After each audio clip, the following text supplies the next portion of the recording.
Guys, welcome back. It is Racer X, and today I'm at Metter Chrysler Jeep Dodge in Southwest Fort Worth.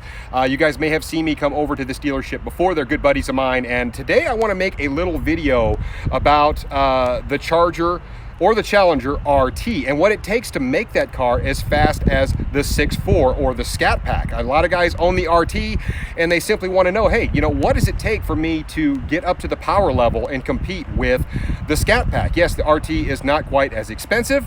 And you know what, from a power perspective, can it be done easily? Well, today you will find out. Also, guys, if you are new to the channel, make sure you hit subscribe down there on the bottom, and we are off.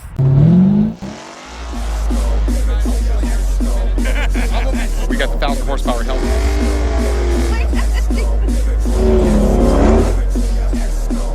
God. So right behind me here, I have the Charger RT. Inside that vehicle, you will find the 5.7 liter Hemi motor, naturally aspirated, puts out 372 horsepower and about 400 pound-feet of torque. The white car here is actually the Charger Scatpack. That's the 6.4 liter naturally aspirated motor, and that one puts out 485 horsepower and 475 pound-feet of torque. So as you notice, there's a pretty substantial difference in horsepower between these two cars, even though they're both naturally aspirated. So what do you have to do to get the RT to make the same kind of power and compete with the Scatpack? Well, I'm going to tell you. Both of these two motors are actually really sharp. Here we've got the 5.7, and then of course over here you've got the 6.4 Scatpack. And they do look quite a bit different in terms of the intakes on these cars. Like I said, there's a pretty big difference performance-wise in terms of how these things actually perform. But if you are somebody that bought the RT and you're like, hey, look, you know what? I want this thing to compete with a Scatpack. What really does it take? There are a couple of different ways to get there. So really, in order to get this thing an extra 110 horsepower, one, you could boost it. That is an option on this car.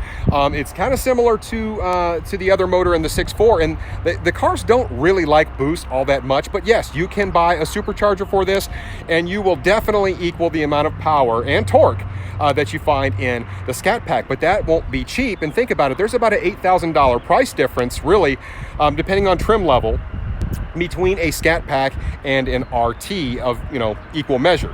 But you know, if you're going to spend $10,000 on a supercharger to make that kind of power, you have to kind of figure out, hey, look, is it really worth it to boost an RT? You're going to make 6-7 pounds of boost safely, maybe, and of course you got to do the tuning and all the other kind of stuff. It is not an inexpensive proposition to put a supercharger on one of these, but that is definitely one way that you could do it. The other way is with nitrous. I don't really entertain nitrous a lot. Yes, it is a usable thing at the racetrack if your car is tuned correctly. But I will say that nitrous can be a bit volatile, and it's not there all the time. And really, for the spirit of this video, I'm trying to kind of show you a way to make this car as fast as the Scatpack all the time, right? So the nitrous, you hit it, it's done, and you're right back to the RT power level. So we're not going to consider nitrous one of those things that's sort of a viable option here. So let's jump on to the next thing.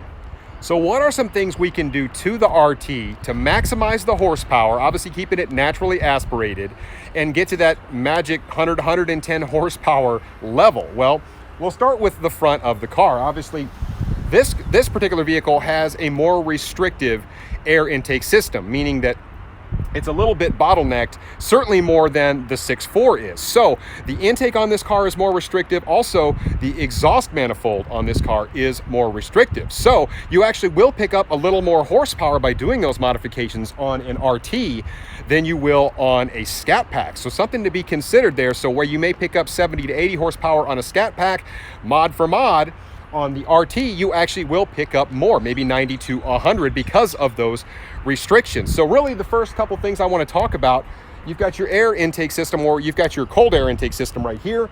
One of the things you can do is do the Hellcat lower air intake box. So basically, you've got to take the front bumper off in the Charger. In the Challenger, it's actually a little bit easier, but you can do the Hellcat air intake, which actually it decreases your IATs a little bit, and also it's really not that expensive of a mod, and you can kind of keep your factory air box like this and just maximize really what that thing does. So something to consider there. So the next piece of the air intake system, of course, is the throttle body. It's actually a little bit easier to see here on the 6.4 motor, but as we jump over here to the 5.7, you can see it's kind of tucked under the shield here. But if you replace the throttle body and go with a larger throttle body, that will increase the airflow into the motor. And you can do it one of two ways. You can go with like a ported throttle body, or even better yet, you can go with a true bore throttle body, which means that the butterfly is actually larger and less restrictive even more. So definitely something to consider there, but definitely you should go with a larger throttle body and a ported intake. So the intake actually sits directly under here, a little bit easier to see on the 6.4. You can see the air intake here. My good buddy Rob, actually you saw his car in my last video, and he's got a ported intake that's really been massaged, and the thing flows really, really well. But these intakes can be actually quite restrictive, especially over on the RT. So you've got to replace your intake manifold on the top of the motor.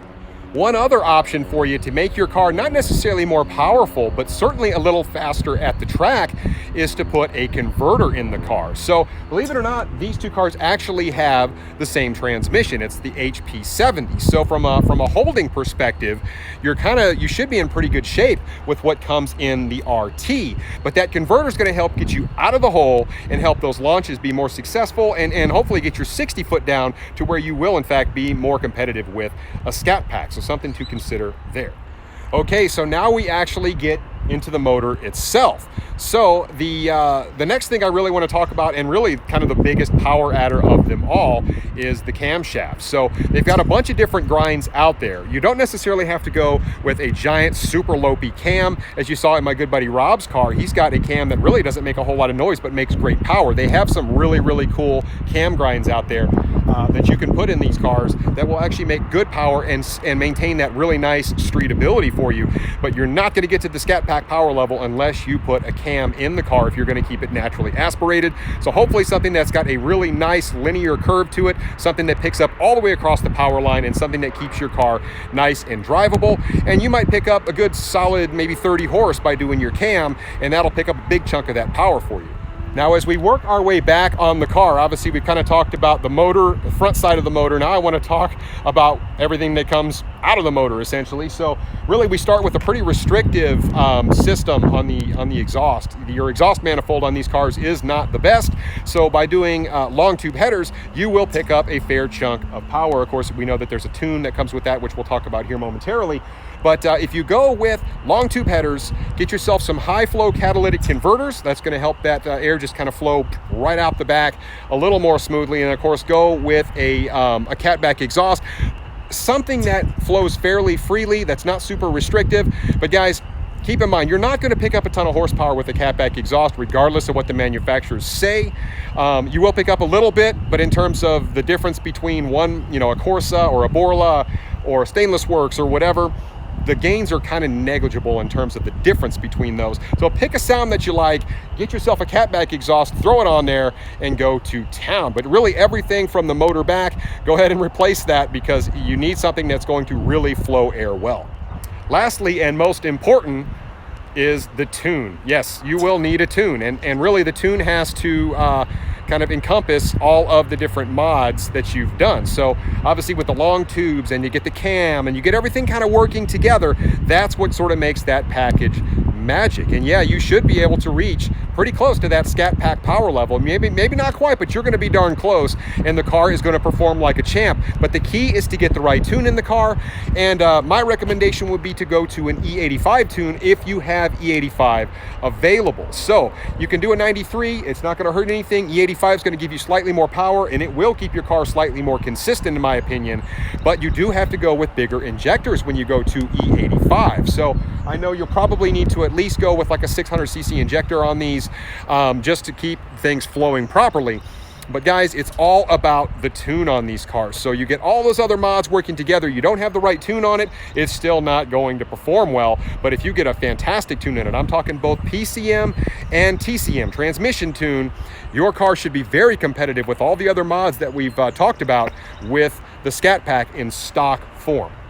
So I'm sure the big question is, well, Racer X, how much does all that crap cost to make my car, my RT, as fast as the RT Scatpack? Well, truth be told, it's probably going to cost you anywhere between $9,000 and $10,000 for all of the things we've talked about with the right tune, the right injectors, you know, the camshaft and the lifters and all the other stuff that go into that package. $9,000 to $10,000 is my best estimate in terms of making the power to get a Scatpack. And as we talked about earlier, the Scatpack kind of trim for trim is somewhere about $8,000 to $9,000 more than the RT. So it's an interesting conundrum. So really what it all boils down to is if you can afford the Scatpack right out of the box, it may be just a little bit better to just go with that, because then you start modding that thing and maybe the gains aren't quite as much per mod, but you're still gonna be a little bit faster if you start to mod that car. However, there are a lot of guys out there that own, and gals that own, RTs, and they just want to make their car competitive or more fun, and there's absolutely nothing wrong with that. So feel free to go ahead and mod those things, have fun with it. Like I said, I don't necessarily recommend going the boosted route, but it can be done, and it can be effective if it's tuned the right way and you don't go crazy with it. But they can still be a heck of a lot of fun, so something to consider there. Well, guys, that's it. That's my assessment on how you make an RT as fast as a Scatpack. So hopefully I was able to at least maybe spread a little bit of knowledge, maybe help some people make some decisions out there if they're thinking about modifying their RT, and kind of to what extent they want to do that. And at the end of the day, hopefully just, you know, spread a little bit of knowledge. So hopefully you guys enjoyed the video. I will catch you guys on the next one. Till then, Racer X.